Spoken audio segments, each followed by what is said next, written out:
અક્કી આવાજ ન્યૂઝમાં આપનું સ્વાગત છે। હું છું અજીઝ ઝુબેલાલા। સમાચારમાં વાત કરીએ તો 22 વર્ષ આર્મીમાં સેવા બજાવી નિવૃત્ત થતા મોહસિન વોરાનું આનંદ ખાતે ઉષ્માભર્યું સ્વાગત કરવામાં આવ્યું હતું। મોહસિનભાઈ આર વોરા રહેવાસી આનંદ સફળતાપૂર્વક આર્મીમાં 22 વર્ષ દેશની સેવા કરી પરત ફરી રહ્યા છે।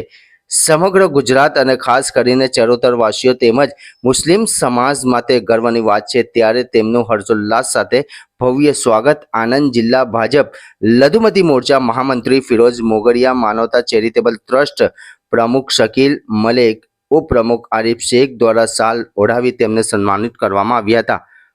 અરે વાત રૂઝે બરાબર।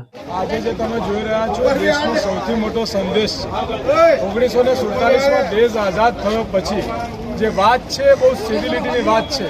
इस वतन की आज़ादी में तेरा भी खून इतना ही है, मेरा भी खून इतना ही है। तुम लड़ो चाहे जाति के धर्म के नाम पर सरहद पर तो हम इस भारत की मिट्टी के लाल है। आज भी एक है, कल भी एक है, बांटो आप बातों में पर हम तो अखंड भारत के लाल है। આજે વીરતાનું અને આ સૈનિકોનું ખરેખર સન્માન કરવા જેવું છે। આ દેશની ધરતીમાં હિન્દુ, શીખ, ઈસાઈ, મુસ્લિમ તમામ લોકો, તમામ ધર્મના લોકોનું ખૂન જોડાયેલું છે। એકતાથી મોટું કશું નથી અને માનવતાથી મોટું કશું નથી, એ સંદેશ છે। આજે આ વીર જવાન એમની પૂરી ડ્યુટી કરીને અહીંયા પધાર્યા છે, એમને સેલ્યુટ કરીએ છીએ અને વંદન કરીએ છીએ અને એ જ સાથે એકતાનો આ સિમ્બોલ આપે છે। બોલો ભારત માતા કી જય।